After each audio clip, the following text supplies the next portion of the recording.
Now, Israel and U.S. strike Iran. Explosions heard in 5 cities. Iran retaliates against Israel. And also coming up on World Now, experts demand attention of solution-driven reportage of the African health system.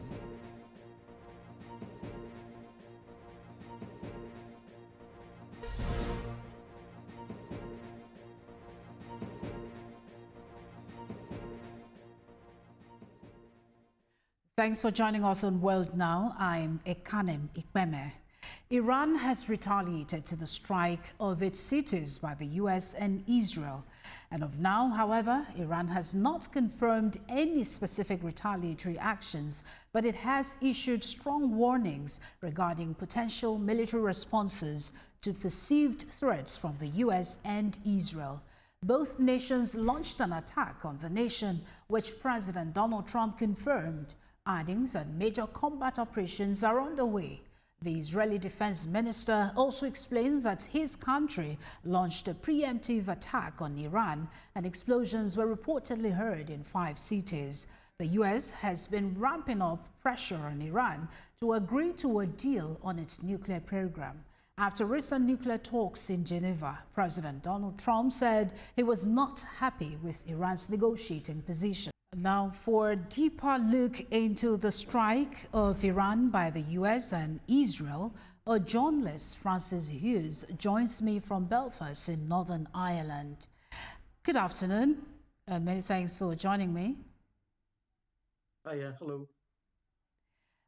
Iran, the United States and Israel situation. How much do you expect this to escalate? Well, it's very difficult to tell. I mean, what we have is a multi-layered geopolitical battle and war now being fought again in the Levant in West Asia. What we're witnessing is another part of the jigsaw puzzle in the Israeli greater Iraq-Israel plan. They destroyed Iraq, they destroyed Libya, they have destroyed Syria, they have tried to pacify Lebanon. So what we've seen is the bulwark of the nations that are trying to prevent this expansionist, Zionist, genocidal regime from having complete hegemonic control and military might over the Levant. So Britain and America have conducted yet another illegal series of bombing attacks on the innocent civilians and the population of Iran. We saw this last June in 2025. We're witnessing it again. There is no UN resolution for war. There is no congressional advocacy and consent for war. Donald Trump has gone off like a cowboy, along with genocidal Netanyahu, and decided that they want regime change in Iran. And what they're trying to do is separate the people of Iran from the government.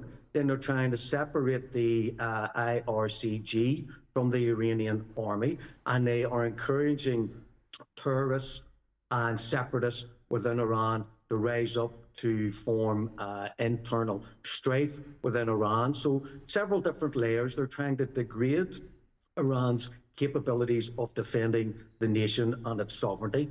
Then they want this insurrection, terrorism and rebellion on the streets of Tehran and other cities and other major urban centres. And then they want to try and divorce the Iranian army from the IRGC, calling out for the Iranian army to stay out of the war, that their only issues are with the elected government of Iran and also the Iranian Revolutionary Guard Corps. So what would you say are the implications of the U.S. and Israel's joint military action on Iran's nuclear program? It's an absolute disgrace. Donald Trump said that he wanted the Iranians not to have the capability of creating a nuclear weapon, and yet there's been a fatwa in place from 2003. The Ayatollah has said that it would be immoral for Iran to try and obtain a nuclear weapon. In fact, if we look at the facts on the ground, if Iran had a nuclear weapon right now, it would not be being attacked. This is not about Iran's capability of creating a nuclear weapon, which they have decisively and consistently said that it is against their moral and religious and theocratic code to have these weapons of mass destruction.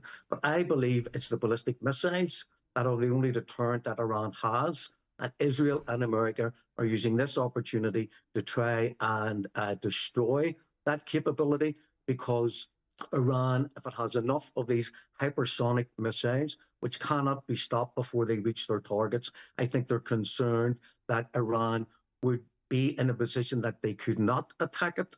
I mean, if I was in Iran, I would have asked North Korea or Russia or China or Pakistan for nuclear weapons years ago, just to protect the state, even if they're not used, because Europeans and all the people who have nuclear technology, nuclear fission, nuclear bombs say they are a last resort weapon, only to be used in an existential threat against the state. I see no reason why Iran could not have taken the same position, but I respect their morality. I respect the fact that their Shia religion will not allow them to pursue this particular means of defence. But in the long term, and indeed even now in the short term, it's their Achilles heel. They do not have a real defence against America and Israel, apart from the will of the people to continue fighting. Okay, so let's bring the past back to the present. Way back, Israel attacked Iran drastically. Do you think Iran could see the latest attack as an opportunity to retaliate drastically? Well, if you're referring to the 12-day war in June 2025, what you had was an illegal, unprovoked attack by the Israelis on the Iranian national sovereignty. They tried to take out and decapitate the heads of government, the heads of the army, and the Ayatollah at the time. They succeeded partially in what they were trying to do. Now, the Iranians, I must insist that they are a moral authority, that they react, they only escalate when their opponents escalate, and that they had a measured response to the provocation and these illegal attacks. But we know that Iran has hypersonic missiles. We know that after 12 days of war, it was Netanyahu and the Israelis who begged Trump to go to the democratically elected government in Iran and beg them for a ceasefire. The Iranians don't want war. The Iranians do not want nuclear weapons. The Iranians want to be able to live in peace. They want the sanctions lifted. They offered zero uranium, and they offered to remove all the nuclear fission material that they already have, and not to go above 60%, which is the threshold for civilian energy and medical needs. All that was denied. All we've seen is a theater, a political theater, and yet again, the Americans sat at negotiating tables. They tried to convince the Iranian government and their foreign ministry, and indeed their intelligence and their military personnel, that they wanted a peace deal, that they wanted an off-ramp, that they wanted some kind of a non-violent resolution, while all the time they were simply deceiving not just the Iranian people, but the American people and the European people, and indeed the global population. They never want peace. They want to destroy Iran. They want regime change. They want to steal the wealth of the Iranian people and put it into the pockets of the corporations, the shareholders, and the billionaires in the West, in North America, and in Europe. So I know you have touched on the major issues, but I'd like you to speak more on what the U.S. is demanding: a complete end of the enrichment of uranium in Iranian territory. Do you think Iran will cooperate? Well, we've already passed that. We're at war. We're having Tehran bombed. We're having Iranian civilians murdered. We're having people cowering in fear, trying to protect their children, their parents, their family, and their extended community. The Iranians said that they would get rid of their nuclear fission and that they would allow the IAEA in to complete whatever international monitoring was required. Why is Iran not allowed to have nuclear weapons? Pakistan has them, India has them, Britain, Germany, France, America, Canada, many, many, many other nations, Russia, China, North Korea. If they're all allowed to have them, and it's all for self-defense purposes, why is Iran not allowed to have a nuclear weapon, even though they're not seeking one? This is simply an excuse. We heard the weapons of mass destruction was a complete fabrication and lie when it came to Iraq. We had a young girl claiming to be a Kuwaiti nurse, stand in front of the United States Congress, tell them that Iraqi soldiers were taking babies out of incubators, letting them die on the floor, taking the incubators back to Iraq. That was used as propaganda around the world to create consensus that something must be done to stop these madmen and these murderers in Iraq. And it turned out that that young lady was the daughter of the Kuwaiti ambassador to the United Nations and the United States. So it's propaganda, it's lies, it's creating a distortion of the truth. In fact, I heard Netanyahu's speech to the Israeli people today. Everything he says is a confession.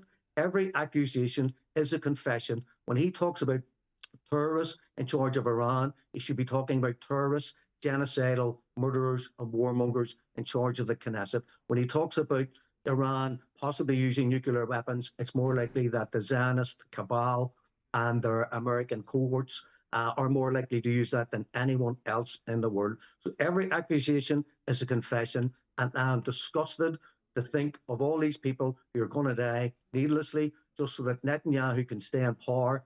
And he wants to be a figure in Zionist history that he ended the threats against this abomination of an Israeli state that is based on the broken bones, the broken bodies, the stolen homes and the stolen lands of the indigenous population of Palestine. And they should all suffer in eternity for what they have done, what they're continuing to do.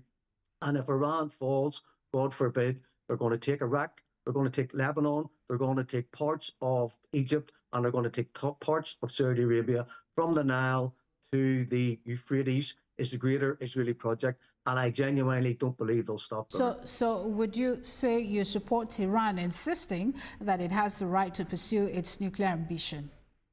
Do you agree with that position? Absolutely. If they're using... I've already stated my position. If all these other countries have nuclear weapons and they want them and they say they are deterrents to prevent the very thing we're witnessing right now, there's no reason why Iran should not have the capability to have nuclear weapons. But again, it's against their moral theocratic religion. It's against their morality. They're not looking for one. They're not making one. They're not asking another country to lend them the technology or indeed to lend them the bomb. I will repeat again, this is political theater, like weapons of mass destruction. The Americans were saying that the Iranians were ready to launch intercontinental ballistic missiles that could hit Europe and could hit North America. This is a complete lie. And it has been proven that Netanyahu has been saying since somewhere like 1992 that Iran is only 3 months away from making a nuclear bomb. That is over 35 years ago, is that now? And they're still talking the way they did 35 years ago. This is because Iran is a bulwark against Zionism. It's part of the axis of resistance. It will not bend the knee to American financial, political, or military pressure. It's a sovereign, independent nation with an elected government. It has the right to defend its sovereignties, the interests of its people, and indeed its land borders. Iran hasn't attacked anybody. In fact, after the revolution, it was the West and America and Israel who encouraged Saddam Hussein to go into an 8-year war with Iran. 800,000 people died. That is a complete generation wiped out for the benefit of Israel. They depleted the Iranian armed forces, they depleted the Iraqi armed forces, and then they destroyed Iraq in the 2003 illegal war. So how do you think Iran's response to the strikes could impact the global market and energy sector security? Well, we'll have to see how long this is going to last. I mean, Netanyahu, but especially Trump, has stated that this will basically go on as long as is necessary. So while the last war was 12 days, this could potentially go on longer. But, you know, what happened when Israel initially attacked Iran? Iran responded against Israel. But I've been following the news. I've been following Al Jazeera and specifically Press TV, which is operating outside of Beirut, I believe, at the minute. And there are reports of missiles, Iranian missiles targeting the American bases that are targeting Iran in Kuwait and in Qatar and I think in Jordan as well. So you have this wider conflict, but it's confined between the Iranian military and the American bases which are being used in the satellite countries, these proxies for the United States in the Levant. But, you know, if Iran just targeted, I'm not in favor of death, I'm not in favor of war, I'm not in favor of violence. But the people instigating this war are the people of Israel and their government. And So the people who should bear the brunt are the Israelis. If I was the Iranians, I would be sending my retaliation to the country that has brought this to their doorstep, which is Israel, and that spread missiles all around the Levant. And Iran said something people find controversial. It says it's weapons for peaceful purposes. Is this a fact? Can you accept this as a fact? It says, if you're talking about their nuclear program. Yeah, you can go ahead. You can go ahead. No, absolutely. People need nuclear material for nuclear energy. I mean, well, it's, you know, God forbid any of these nuclear power stations should suddenly melt down like we had in Chernobyl or something, but it's the safest and cheapest form of sustainable energy. But you need medical fission, and you need nuclear power for medical research, not even for research. You know, I mean, they use isotopes for cancers. People have cancers in the eyes. I used to work in a hospital. People have cancers in the eyes, cancers in the throat, cancers in the body. They could put in radioactive material to try and kill that cancer. So I state again, 100%, I believe that the Iranian elected government has no intention of making a nuclear bomb. They are nowhere near making a nuclear bomb. And what we're witnessing is the pretense, the propaganda, and the lies. They want regime change. From 1979, they put in the Shah in 1953 after the democratically elected socialist leader Mossadegh was deposed in a coup. That was a CIA MI6 funded regime change in 1953 that put in the Shah. The Shah allowed British and Dutch oil companies to steal the wealth of the Iranian nation. They impoverished the Iranian people, and then they stole that wealth, took it out of the country, and the people, in a people-led revolution, a popular revolution in 1979, got rid of the Shah, and we have had the Islamic Republic of Iran in place ever since. That government works for the benefit of its people. I've visited on several occasions. I've spoken to people in Tehran. In fact, I was there between December and January 2025, 2026. I know of the honesty, I know of the integrity, and I know of the morality of the Shia people who are represented by their Shia government. And they don't want nuclear weapons. They want to live in peace. They don't want to attack anybody. They are under attack. They are defending themselves. They are the victims of Western capitalist, imperialist, and now Israeli colonial aggression, which is designed to make Israel the hegemonic power in West Asia. And indeed, when you see what's happening in Somalia and Sudan, they have machinations in Africa to control parts of Africa. So, Mr. Hughes, what role do you think regional actors such as Saudi Arabia and the UAE can play in de-escalating the situation?